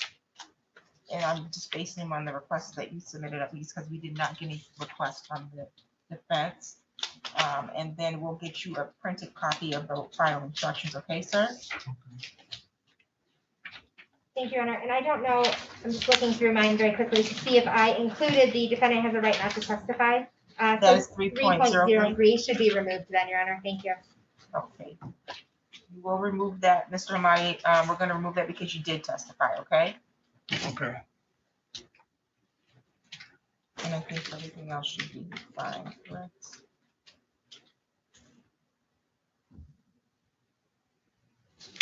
Very good. Any other matters we should address before I go and finish the jury instructions? Nothing for the people. Thank you.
Okay, thank you. You can be seated.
Okay, ladies and gentlemen of the jury, we're going to go over some final instructions. Yeah. Closing arguments. Closing evidence, yes, in final instructions. Closing arguments and final instructions and rules of evidence before you go back for deliberation. The prosecution will give her closing statement, and then Mr. Hamade, if he would like, he can give his. Thank you, Your Honor. Well, ladies and gentlemen, as I said at the beginning of this trial, this is the opportunity that I have now to stand before you and make a closing argument, a final statement to the jury on what I believe that the evidence shows and how I think you need to take that evidence and apply it to the instruction that the judge is going to give you. Now, this was a different type of trial. The defendant elected to represent himself. And I understand that there were some things that were stated by the defendant that may cause you to feel a particular way. And I'm not asking you to separate from your human side, but what I am asking you to do is remember the burden and the job that you agreed to uphold at the beginning of this trial. I have no problem being held to my burden. In fact, I hope that you hold me to my burden because that's the only way that this system works. But my burden is to prove the elements of the charge and nothing else. And because of that, it's important that we understand that your role then is to look at the elements of the charge, the facts of the case, the instructions by the judge, and merge them. It is not to consider other parts of this case. It's not to consider other parts of the parties of this case. If you had a particular feeling about a witness, you wouldn't be able to take that into the jury room and say, I didn't like that guy. Now, you will get to assess credibility. You will get to assess memory. There are things that you will get to make a determination about, and you'll be instructed. But you don't get to take personal feelings into the jury room for either side. And that's important because you have to look at the evidence of the case as it is presented. So I'm going to ask you to keep that in mind as you weigh your decision. So what we have here, again, is back to those elements. What am I obligated to prove? Hold me to my burden. Let's go through it. So I have to prove that the defendant did maliciously use, I'm just going to go with a telephone. You all can read the instructions. I'm not attempting to change them, but you'll read through the definitions as the court will provide them to you. And that telecommunications device includes a telephone. You heard the testimony of Sergeant Luz that he made a determination because of the mobile phone carrier and the phone number listed that this was in fact a phone being used.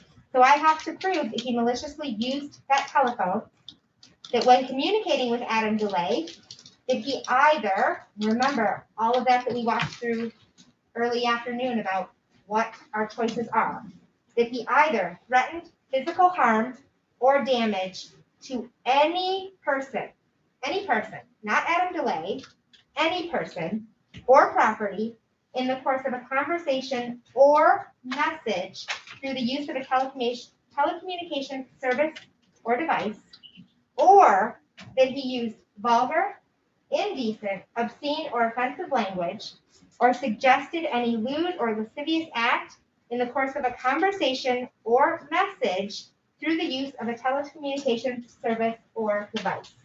And third, that he did so with the intent to terrorize, frighten, intimidate, threaten, harass, molest, or annoy Adam DeLay, or to disturb the peace and quiet of Adam DeLay. I understand what the defendant's testimony was, that he didn't have that intent. But what I'm going to ask you to do is decide whether that makes sense to you in light of all the other evidence. That is one of the very specific instructions that you're going to get from the judge. She's going to tell you that you don't have to believe all or any part of something that a witness says.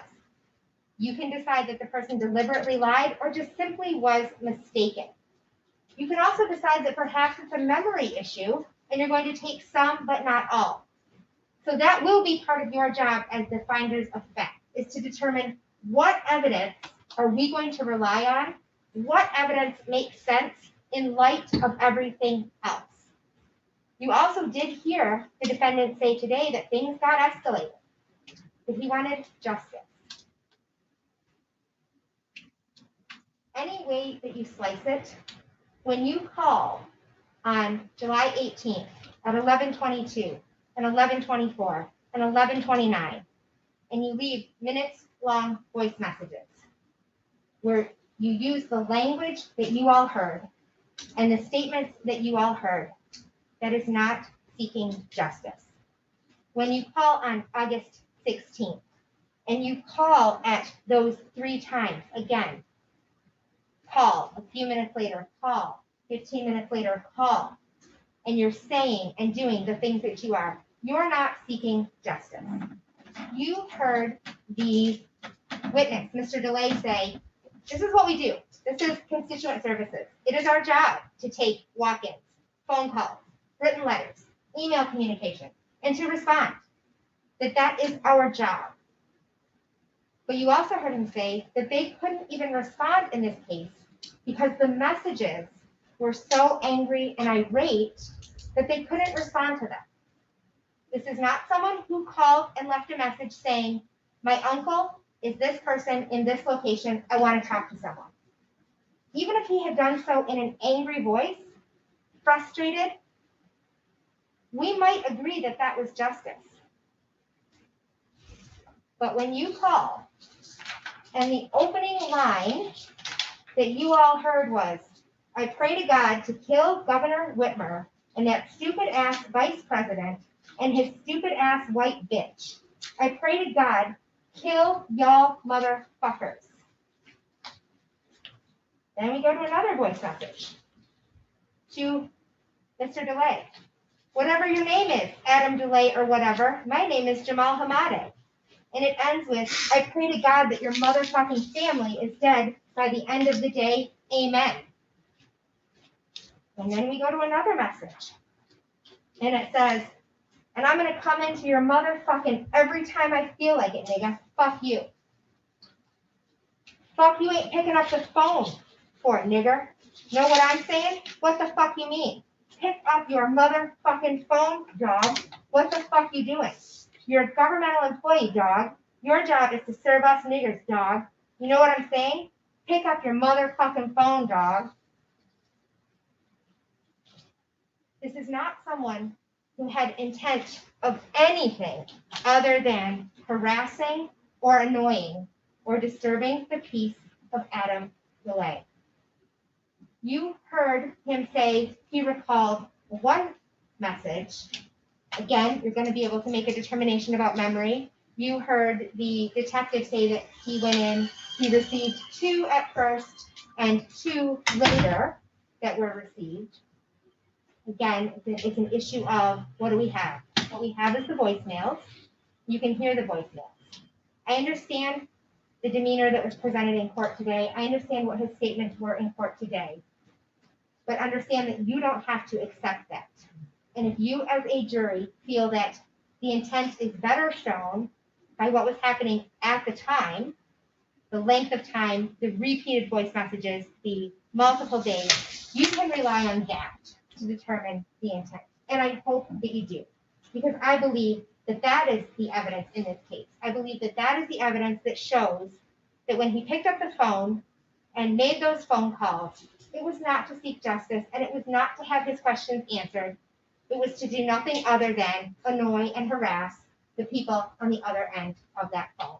And I hope that as it relates to count 1 for July 18th, 2019, and count 2, August 16th of 2019, that you will return the verdict that is just in this matter, which is guilty on both counts. And I thank you for your time. Mr. Hamade, any closing statement?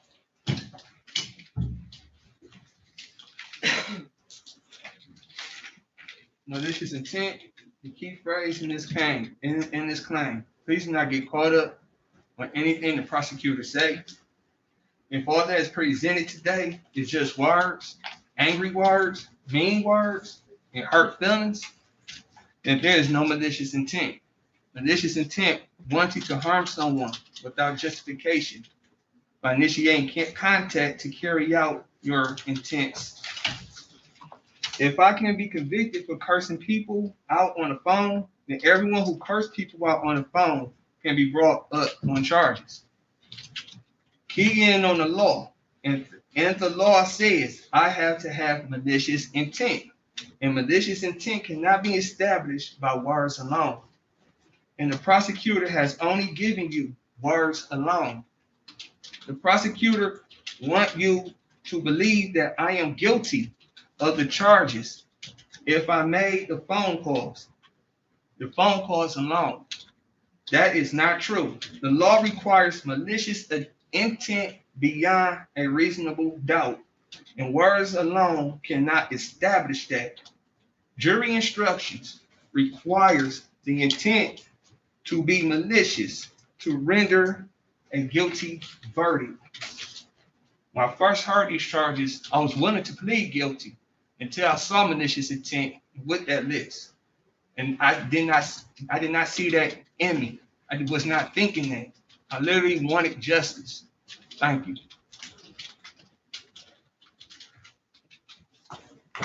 Okay, thank you. Any re-argument? No, Your Honor, thank you.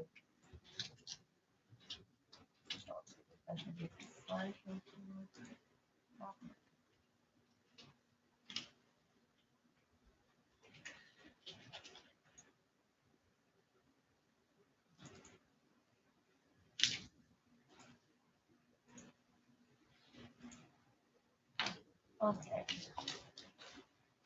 Members of the jury, the evidence and arguments in this case are finished, and I will now instruct you on the law as it applies in this case. Remember that you have taken an oath to return a verdict and just verdict, a true and just verdict based only on the evidence and my instructions on the law. You must not let sympathy or prejudice influence your decision. As jurors, you must decide what facts of this case are. This is your job and no one else's. You must think about all the evidence and then decide what each piece of evidence means and how important you think it is. This includes whether you believe what each of the witnesses said. What you decide about any fact in this case is final. It is my duty to instruct you on the law. You must take the law as I give it to you.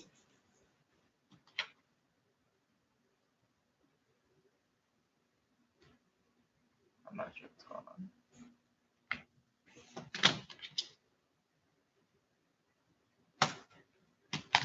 Okay. If a lawyer says something different about the law, or if the defendant says something different about the law, follow what I say. At various times, I have already given you some instructions about the law.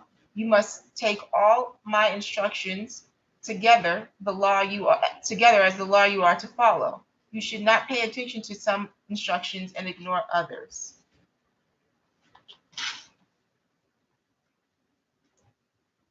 To sum up, it is your job to decide what the facts of this case are, to apply the law as I give it to you, and in that way decide the case. A person accused of a crime is presumed to be innocent. This means that you must start with the presumption that the defendant is innocent. This presumption continues throughout the trial and entitles the defendant to a verdict of not guilty unless you are satisfied beyond a reasonable doubt that he is guilty. Every crime is made up of parts called elements. The prosecutor must prove each element of the crime beyond a reasonable doubt. The defendant is not required to prove his innocence or do anything. If you find that the prosecutor has not proved every element beyond a reasonable doubt, then you must find the defendant not guilty. A reasonable doubt is a fair, honest doubt growing out of the evidence or lack of evidence. It is not merely an imaginary or possible doubt, but a doubt based on reason and common sense. A reasonable doubt is just that, a doubt that is reasonable after a careful and considered examination of the facts and circumstances of this case. When you discuss the case and decide on your verdict, you may only consider the evidence that has been properly admitted in this case. Therefore, it is important for you to understand what is evidence and what is not evidence. Evidence include only the sworn testimony of witnesses and exhibits admitted into evidence, and anything else I have told you to consider as evidence. Many things are not evidence, and you must be careful not to consider them as such. The fact that the defendant is charged with a crime and is on trial is not evidence. The lawyer's statements and arguments are not evidence. The defendant's statements and arguments are not evidence. They are only meant to help you understand the evidence and each side's legal theories. You should only accept things the lawyers say that are supported by the evidence or by your own common sense and general knowledge.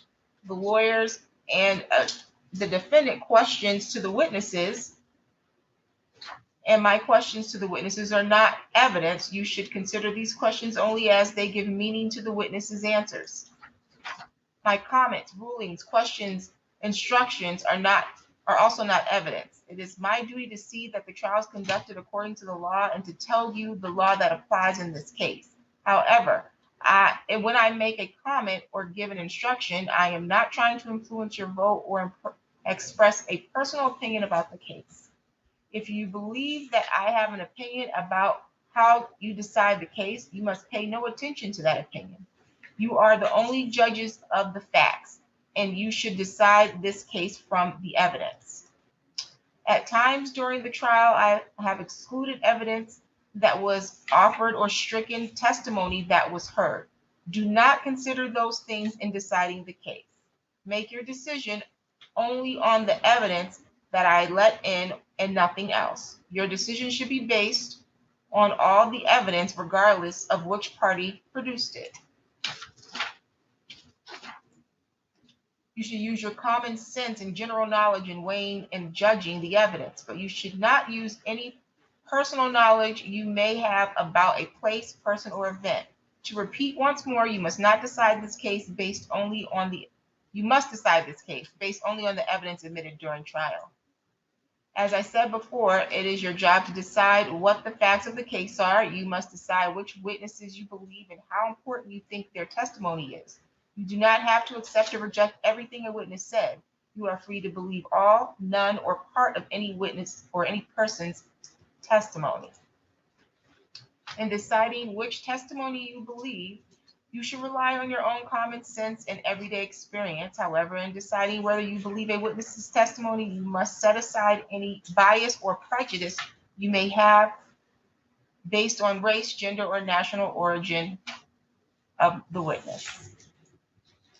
There is no fixed set of rules for judging whether you believe a witness, but it may help you to think about these questions. Was the witness able to see or hear clearly? How long was the witness watching or listening? Was anything else going on that might distract the witness? Does the witness seem to have a good memory? How did the witness look and act while testifying? Did the witness seem to make an honest effort to tell the truth? Or did the witness seem to evade the questions or argue with the lawyers? Does the witness's age or maturity affect how you judge his or her testimony? Does the witness have any bias, prejudice, or personal interest in how this case is decided? Have there been any promises, threats, suggestions, or other influences that affected how the witness testified? In general, does the witness have any special reason to tell the truth or any special reason to lie? All in all, how reasonable does the witness's testimony seem when you think about the other evidence in the case? Sometimes the testimony of different witnesses will not agree, and you must decide which testimony you accept. You should think about whether the disagreement involves something important or not, and whether you think someone is lying or simply mistaken. People see and hear things differently. The witnesses may testify, and witnesses may testify honestly, but simply be wrong about what they thought they saw or remembered. It is also a good idea to think about which testimony agrees best with the other evidence in the case. However, you may conclude that a witness deliberately lied about something that is important to how you decide the case. If so, you may choose not to accept anything that witness said. On the other hand, if you think the witness lied about some things but told the truth about others, you may simply accept the part you think is true and ignore the rest. The prosecutor must prove beyond a reasonable doubt that the crime or crimes occurred on or about July 18, 2019 and August 16, 2019 within City of Lansing, Ingham County. When you go to the jury room, you will take a written copy of the jury instructions with you along with your notes. You should first choose a foreperson. The foreperson should see to it that your discussions are carried out in a business-like way and that everyone has a fair chance to be heard. During your deliberations, please turn off your cell phones or other communication equipment until we recess. A verdict in a criminal case must be unanimous. In order to return a verdict, it is necessary that each of you agrees on that verdict. In the jury room, you will discuss the case among yourselves, but ultimately each of you will have to make up your own mind. Any verdict must represent the individual considered judgment of each juror. As you discuss the case, you should think about all my instructions together as the law you are to follow. It is your duty as jurors to talk to each other and to make every reasonable effort to reach an agreement. Express your opinions and the reasons for them, but keep an open mind as you listen to your fellow jurors. Rethink your opinions and do not hesitate to change your mind if you decide you were wrong. Try your best to work out your differences. However, although you should try to reach an agreement, none of you should give up your honest opinion about the case just because other jurors disagree with you or just for the sake of reaching a verdict. In the end, your vote must be your own, and you must vote honestly and in good conscience. Possible penalty should not influence your decision. It is the duty of the judge to fix the penalty within the limits provided by law. If you want to communicate with me while you are in the jury room, please ask your foreperson to write a note and give it to my court officer. It is not proper for you to talk directly with the judge, lawyers, court officers, or other people involved in this case. As you discuss the case, you must not let anyone, even me, know how you're voting, therefore, until you return with a unanimous verdict. Do not reveal this to anyone outside the jury room. When you go to the jury room to deliberate, you must, or you may take your notes and full instructions. If you want to look at any or all the reference documents or exhibits that were omitted, just ask for them. And so I'm going to give you a further instruction on that one. The only exhibits that was admitted was on a hard or a flash drive.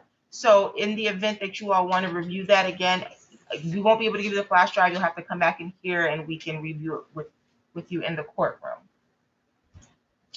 When you go to the jury room, you will be given a written copy of the instructions you have just heard. As you discuss the case, you should think about all my instructions together as the law you are to follow. The defendant is charged with 2 counts, that is, the crimes of telecommunication services and malicious use. These are separate crimes, and the prosecutor is charging the defendant committing both of them. You must consider each crime separately in light of all the evidence in the case. You may find the defendant guilty of all or any one of these crimes or not guilty.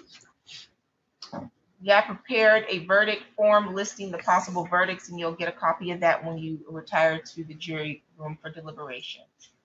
The prosecution has introduced evidence of a statement that it claims the defendant made. Before you may consider such an out-of-court statement against the defendant, you must first find that the defendant actually made the statements as given to you. If you find the defendant did make the statement, you may give the statement whatever weight you think it deserves. In deciding this, you should think about how and when the statement was made and about all the other evidence in the case. You may consider the statement in deciding the facts of the case and in deciding if you believe the defendant's testimony in court. Facts can be proven by indirect evidence from a witness or an exhibit. Direct evidence is evidence about what we actually see or hear. For example, if you look outside and see rain falling, that is direct evidence that it is raining. Facts can also be proved by indirect or circumstantial evidence. Circumstantial evidence is evidence that normally or reasonably leads to other facts. So taking that same example, if you see a person coming from outside wearing a raincoat covered with small drops of water, that would be circumstantial evidence that it is raining. You may consider circumstantial evidence by itself, or a combination of circumstantial evidence and direct evidence can be used to prove the elements of the crime. In other words, you should consider all evidence that you believe. The defendant's intent may be proved by what he said, what he did, how he did it, or by any other facts and circumstances in evidence. You should not decide the case based on which side presented more witnesses. Instead, you should think about each witness and each piece of evidence and whether you believe them. Then you must decide whether the testimony and evidence you believe proves beyond a reasonable doubt that the defendant is guilty. You have heard testimony from a witness who is a police officer or witnesses who are police officers. The testimony is to be judged by the same standards you use to evaluate the testimony of any other witness.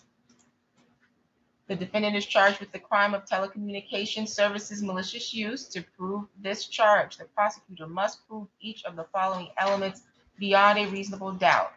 First, that the defendant did maliciously use a telecommunications service or device provided by telecommunications service provider to communicate with Adam DeLay. Second, that when communicating with Adam DeLay, the defendant, A, threatened physical harm or damage to any person or property in the course of a conversation or through message through the use of telecommunications service or device, or B, use vulgar, indecent, obscene, or offensive language or suggested any lewd or lascivious act in the course of a conversation or message through the use of telecommunications service or device. Third, that the defendant did so with the intent to terrorize, frighten, intimidate, threaten, harass, molest, or annoy Adam DeLay, or disturb the peace and quiet of Adam DeLay. Okay, so ladies and gentlemen of the jury, that concludes the instructions. We'll make sure you get a copy of that along with the proposed verdict form. Okay. All rise for the jury to go and deliberate. Your Honor, will you be swearing Mr. Bigelow? I will. Okay, thank you. My apologies, Your Thank Honor. you. Can you raise your right hand? Do you solemnly swear that you will, to the utmost of your ability, keep the persons sworn as jurors on the trial from separating from each other, that you will not suffer any communication to be made to them or any of them orally or otherwise, and that you will not communicate with them or any of them orally or otherwise except by the order of this court, or to ask them if they have agreed to their verdict until they shall be discharged. Thank you. The jury may be excused.